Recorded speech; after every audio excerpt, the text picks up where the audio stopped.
Okay, Connie, now you're just insulting me. Well, that was not my intention, but I'm glad to hear it.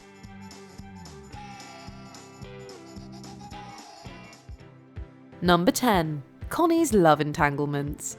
We absolutely love how young Sheldon portrays Connie Tucker as so much more than just the Cooper Kids Meemaw. She's a strong, spirited woman in her golden years, practically batting admirers away. And Meemaw got a date with the coach. What? It was a productive afternoon. Fortunately for us, this leads to ample hilarity as men practically fall off their chairs and get into fights over her. We've seen Dr. Sturgis facing off with Dale out of sheer jealousy, and even poor Ira got caught up in the love game more than once. But you're still hung up on John, and I don't want to have my heart broken again, so I'm going to respectfully pass. Unbelievable. However, perhaps the funniest duels for Connie's heart take place between Dr. Sturgis and Dr. Linkletter. Honestly, seeing the lengths these two will go to win her affection never gets old. No using Sheldon to win points with Connie. But he likes me better than you. That's why I brought it up. Fine. Fine. Fine. Fine. Number 9. Mary's Vices. Mary Cooper is a proud, God-fearing Christian who strives to live a virtuous life. Yet when she's especially stressed or agitated, she tends to fall back on some rebellious habits from her carefree youth. Whoa, pace yourself, cowgirl. I'm fine. Now, are we gonna shoot pool or not? You bet. Sheldon hinted at this in The Big Bang Theory, but seeing Mary in action is far more entertaining. Mom smokes in the car. Jesus is okay with it, but we can't tell Dad. Whether she's sneaking a secret smoke with Pastor Rob or knocking back some liquid courage, Mary proves that her defiant teen spirit is still alive and eager to come out and play. Seeing her let her guard down reveals a side of her that's both relatable and charming. We simply love these glimpses into her vibrant and multifaceted character. We can always ask for forgiveness. You have to really mean it. Trust me, when I wake up with this taste in my mouth, I'll mean it. I guess it reminds me of being young. Number 8. The opening sequence. In the early days, the title sequence saw Sheldon donned in cowboy boots and armed with a briefcase, gazing into the distance. A cow comes along and momentarily breaks his focus as he sidesteps to safety.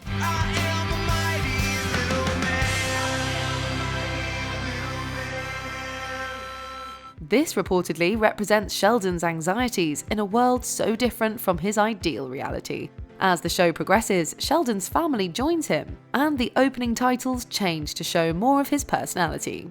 We see him dress up as the Flash, Mr. Spock, and even his hero, Albert Einstein.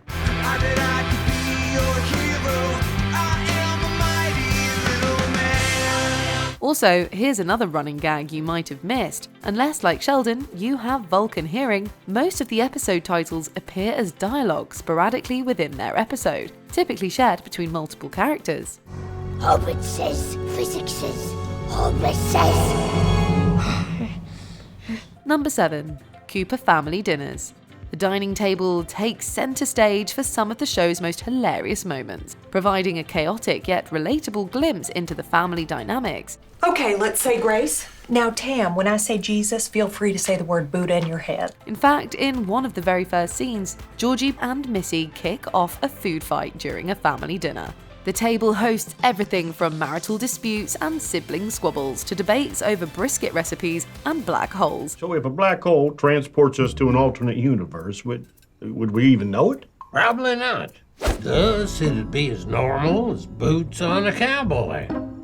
That is wild. In one memorable episode, 2 uproarious dinners unfold simultaneously. Things get awkward at the Coopers as Georgie introduces Mandy to the adults. Meanwhile, next door at the Sparkses, Sheldon and Missy throw out some wild guesses about why everyone's suddenly acting so weird. Dinner scenes almost always dish up plenty of hilarity. So, Mandy, glad you came? Number 6. Sheldon vs. Paige. In The Big Bang Theory, Sheldon often recalls his friendless childhood, but young Sheldon offers some surprising contradictions. For instance, adult Sheldon talks about how Billy Sparks tormented him, but that doesn't exactly align with the hilariously special kid we meet in the prequel. I have a nightlight that looks like Spider-Man, but I don't turn it on. Go ahead. Why don't you turn it on? I'm afraid of spiders. Anyway, one of his most captivating friendships is with Paige, another child genius. She starts out as a sweet kid who just wants to befriend her intellectual equal, but grows into a rebellious teen who relishes challenging Sheldon. Aren't you even going to try? No, Why won't you compete with me? because it's fun watching you get upset. What's fun about it? Everything. Their relationship provides endless entertainment, especially when Paige stumps him, which is often. Sheldon likes to believe he's the only brainiac in town, so perhaps that's why he never mentions her in adulthood. So, just to clarify, They're right, you're wrong. dang it. How do you have more friends than me? I don't know. I don't even want them. Number 5. Sheldon versus Pastor Jeff. Based on everything we know about Sheldon as an adult, it's hardly surprising that his need to always correct his educators became a running joke. This boy does not belong in our school. Come on, Vicky, it's just the first day. Why don't we all just take a deep breath The here? hell with that. 5 minutes into my math class, he questioned my credentials. While he often tested everyone's patience, he also had a habit of challenging Pastor Jeff's faith. While the pastor initially tries to humor him, he soon realizes that Sheldon might just be God's way of testing him. The first day had just begun. So before the Big Bang, There was no Big Bang. There was only the word. was the word kaboom. At one point, Sheldon even announces he's starting his own religion, much to the pastor's dismay. That's terrific, Sheldon, but this is a Baptist Sunday school. I know. I'm here to convert everybody. Any takers. Okay, let's go have a talk with your mom. The only sin in mathology is being stupid. Still, if you were ever concerned about the salvation of octopus aliens, Sheldon's got you covered. His curious mind receives mixed responses from his family, but always gets a big laugh from us. What if an octopus Adam and Eve brought sin to their world? Would they be saved by a human Jesus or an octopus Jesus? Number 4. Connie versus George. In-law relationships can be rather complicated, but if they're anything like George Cooper and Connie Tucker, they can also be hilarious. Connie makes no secret of how she feels about her son-in-law, and let's just say the resentment is mutual. So I saw a lawyer today. Why? I'm putting together my last will and testament. We're gonna miss you.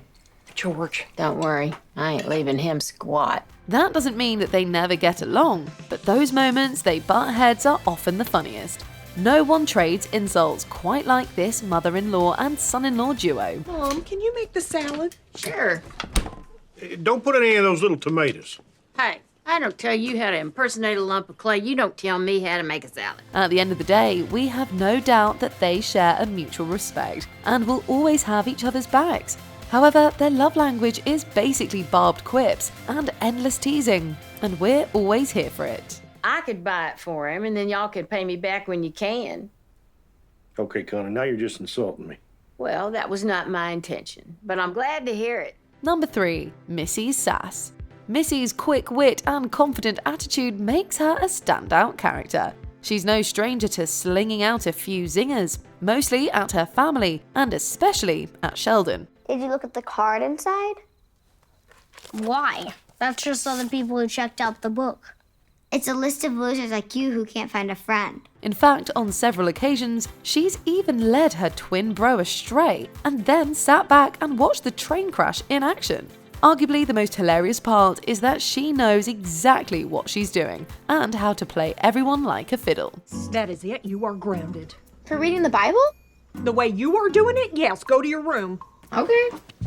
I don't have a donkey, but if I did, I'd take my ass out of here. As she enters her teen years, that sarcastic little cutie we came to know and love becomes even more savage and pushes boundaries more than ever. Keep your eyes on your own papers. I'm not cheating. Well, that's not what it looks like. I guess you would know what cheating looks like.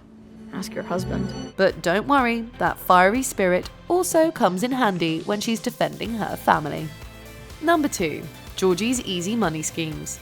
Georgie isn't exactly the sharpest of the Coopers, and often he says things that might make you want to facepalm. Maybe you should go across the street and apologize. I can't do that. Why not? Because if I do, it sets a bad precedent. What's Nixon got to do with it? That being said, he builds quite the business acumen. Sometimes he'll come up with some wild money-making scheme that, to be honest, like George, we're very skeptical will work. They're selling these for $1 each. I sell them for $5 and the money rolls in. Does it worry you that the store selling these things is going out of business? You have no vision. However, time and time again, Georgie proves that he knows what the people want. Or at the very least, he knows how to make people think he knows what they want.